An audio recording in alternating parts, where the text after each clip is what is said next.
রহমতুল্লাহ। আমরা আমাদের এই ফার্মটিতে অটো বেল ডিঙ্কার, যেটা আমরা এই ডিঙ্কারটি করে ফেলেছি গতকালকে।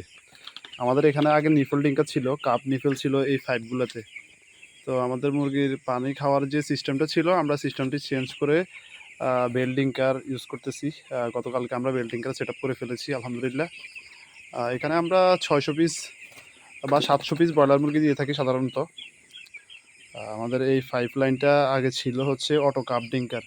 তো আমরা কাপগুলো খুলে ফেলেছি, কিন্তু অনেক নিফেলগুলো রেখে দিয়েছি, কেননা এখানে প্রত্যেকটা পাইপ কিন্তু ছিদ্র করা বা হোল করা রয়েছে প্রত্যেকটা পাইপে। যে নিফেলগুলো রয়ে গিয়েছে, এটাও সাধারণত উপরে উঠিয়ে দিয়েছি আমরা, কারণ নাহলে এটা দিয়ে পানি পড়বে।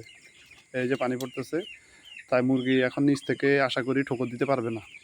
আর আমরা যে বেল্ডিংকারের সেট আপটা করেছি, আমরা বেল্ডিংকারের সেট আপটা এই যে এখান থেকে আগের যে নিফেলের ছিদ্র ছিল, ওই ছিদ্রের মধ্যে আমরা বেল্ডিংকারের নিপেলটা বা হুক যেটা বলা হয়, ওই হুকটা এখানে লাগিয়ে দিয়েছি। পাইপের মাধ্যমে আমরা এই বেলটা আসলে ফিটিং করেছি।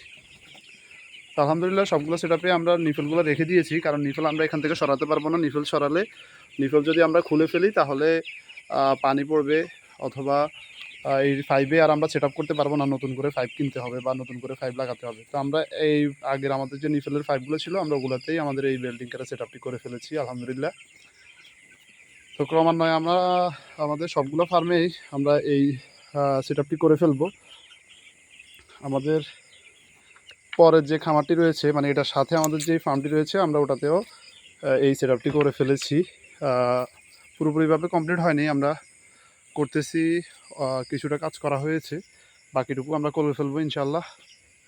এই যে এখানে নিফেল রয়েছে, এই যে নিফেল পাইপ রয়েছে, আমরা এটাতেও বেল্ডিংকার করে ফেলবো। আমরা ওই পাশটাতে বেল্ডিংকার করেছি, একটা পাশে বেল্ডিংকার করেছি, আস্তে আস্তে এটা পুরোটাও করে ফেলবো ইনশাআল্লাহ।